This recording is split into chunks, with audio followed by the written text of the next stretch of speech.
Remember Jay Leno was Jay the Doritos guy? Jay Leno was selling Doritos.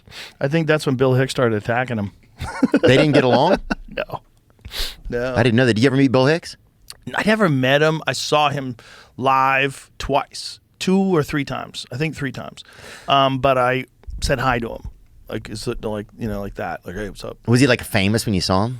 He was famous for comedians. He was famous. He had been on Rodney Dangerfield's Young Comedian special, and that was a big deal back then. This was before he even had his big HBO special. He was just this weird guy who was connected to Kinnison. And then the first time I saw him live, I was like, holy shit. He was doing things that are so different than any of the other comedy that was popular back then. It was all like, he had something to say about things. It was like cultural commentary with jokes. Mm-hmm. But the cultural commentary was as much of a part as what he was saying was the fact that it was funny. That was totally unique. And then it became a thing where everybody was copying him. Oh, really? Yeah. So he was like one of those guys that people just started being like, without even realizing it? Yeah, without realizing it and just openly plagiarizing him. He was very plagiarized by a bunch of people. But he was just doing something different because his interests were different. He was following his interests. Yeah. You know, that's what he was interested in talking about. So, and he was touring so much that he was working so much that he had so much material because he was just constantly playing in all these places. And unlike a lot of like really respected comedians, he didn't do his tours in the big cities. He was like touring around the deep south.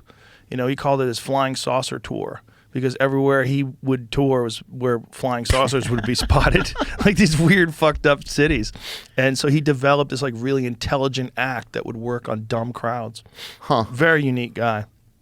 Like lowbrow, high art kind of stuff or something. Well, some of it was lowbrow, some of it was highbrow, some of it was just funny. Great social commentary on the war. You know, he was just great. It was just a different thing. I mean, he wasn't as like laugh out loud funny as like Richard Jeni, but I remember me and Richard Jeni watched him once and he said, God, every time I see that guy, I'm like, I got to do more of that. Oh, yeah. Richard Jeni said that. I saw him say it. And so I'm like, wow. Richard Jeni, to me at that time, was one of the greatest comics alive. He was so good in the 1980s. Like, people don't realize. I've told this story before, but just for you. This one time he was at the East Side Comedy Club. And East Side Comedy Club was a big comedy club in Long Island. Great club. Awesome club. Richie Minervini used to own it. And we were there on Sunday, and the dude who was the MC over the weekend was depressed. He was like, Richard Jeni did 4 different hours. And he goes, he didn't repeat a joke once, and every hour he killed. He goes, he did 4 completely different hours, and no one could do that back then. So for Richard Jeni to tell me that he was watching Bill Hicks, it's like, I got to do more of that. Wow. Like, that's how influential he was. Did you see George Carlin perform then, too?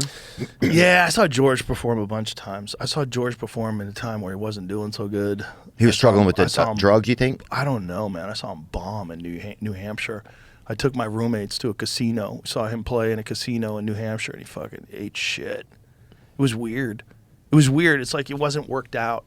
Yeah. It's like he would go on stage with notebooks, and he was just kind of like working out ideas. And he had a very different way of doing comedy. Like, his way of doing comedy was he would write everything out, and then he would bring notebooks on stage and perform it as he wrote it. Like, he didn't do it like almost like doing a one-man show, and then every year he would film it for HBO. Damn. Yeah. It was a totally different style of doing comedy. And so he went through periods of time where he was doing real well and he was real funny.